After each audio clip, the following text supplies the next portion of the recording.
Firstly,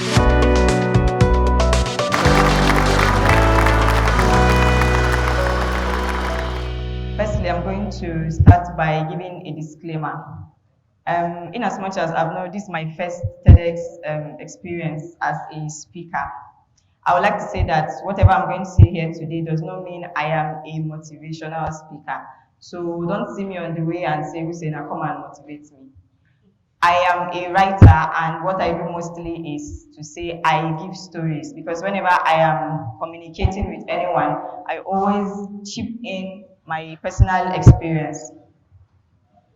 So I'm going to start by giving you the bullets of my story. Now, my story is about a 16 years old girl who felt the whole world revolved around love. She was so selfless that she felt everyone loved her, and she also loved everyone in return. My story is also about a lady who was 23 years old and got married to someone that she loved and, of course, also loved her.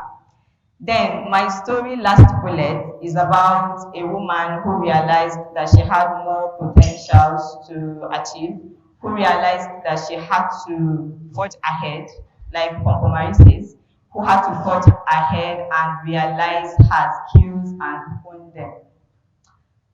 So once again, thank you for having me today. The title of my speech is Using Pain to Gain.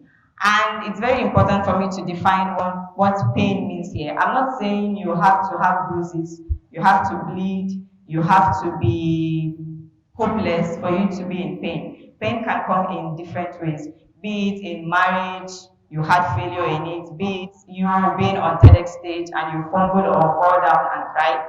These are all pain. However, what's mostly important is for you to know that when you are pained, what's mostly important is for you to plan to forge ahead in order for you to gain. Now, I am going to delve into my story.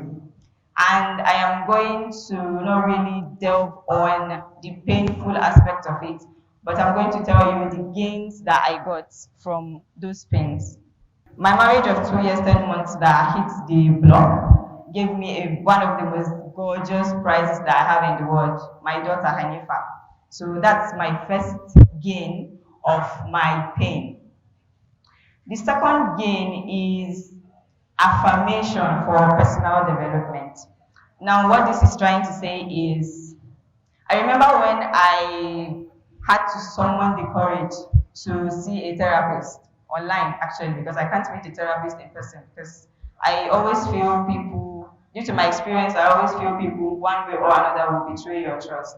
So I had to meet a therapist, and the advice he gave was, he said that you need to remarry you so that all the pains that you experience will come to fruition and you'll be happy at long last. But then I remember what Stacey Francis said in CBNC, Consumer News and Business Channel. One of her articles in 2020, she quoted and the title as "Money Stress Traps a Lot of Women in Unhappy Marriages."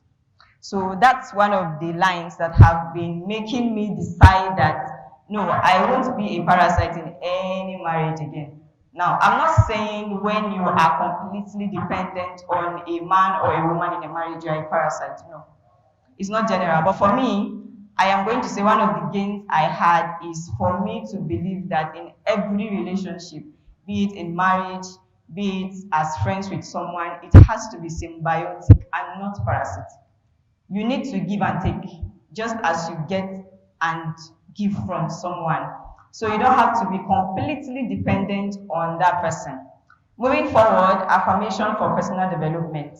Having a divorce or being a divorcee and a single mother made me realize that I had enough time for me to hone my writing skills. I was good with writing, of course, but then after marriage, I had to stop writing because there are a whole lot of other things you need to do. You need to plan on how to have children, you need to cook all the time. So what time will you have to write? So I had to hone my skills, and this made me experience working with 4 very good online news websites. This is part of those ways I personally developed myself by affirming that I actually had a pain that I needed to forge ahead from. Now, the next gain for me is, please, you can just clap for me so that I won't forget what I want to say. The next one for me is appreciation of girl-child education. Now, before I start, I need to say this clearly. I am not a sexist. That's why when my profile was being read, it says I advocate for education for every child. I don't advocate education for a particular gender more than the other. However, we need to understand that in this part of the world where we are in, there are a lot of families that feel when you educate the girl child, you don't really get feedback from it because she'll end up getting married, she'll have children, she won't really work with the certificate. But trust me, for my case and for cases that I've seen, education have been a very great stepstone for me. I won't be here if I am not a graduate. I'm sure of this. The reason is because immediately after my divorce in 2020, in October 2020, I had to go for NYSC. And in NYSC, you are given stipends which are called allowance every month. Now, when I was married, I was completely dependent on the person I was married to. So this gave me a stress because I knew for sure that I had financial insecurity. So if I left then, since I left the marriage and I knew I had nothing I was going to do, I knew there was no way job is going to come easily for me.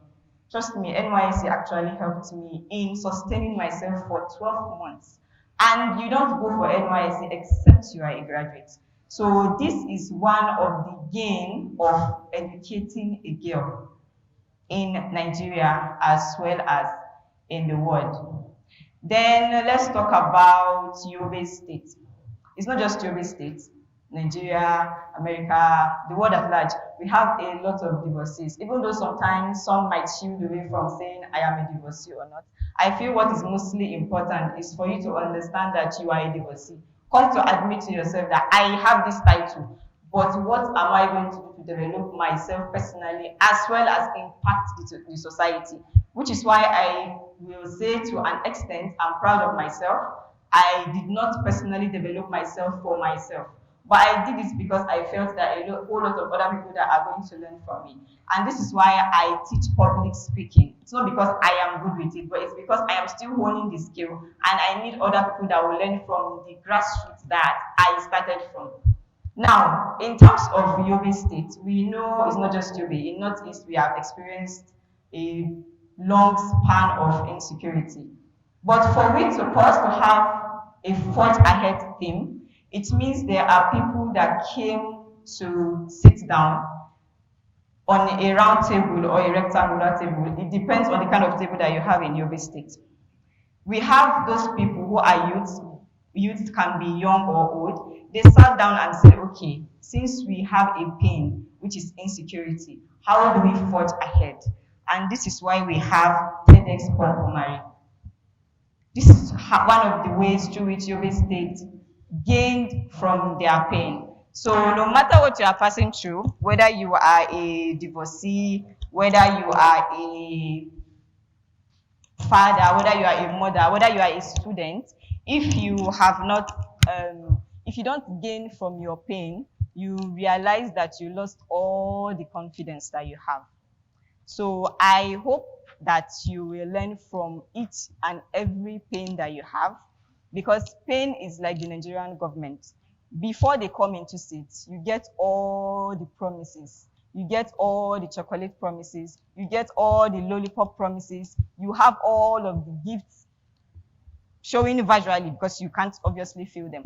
But when they come into power, just like marriage too, that I gave an analogy of, when they come into power, you realize that those things are either achievable pathway or not achievable at all.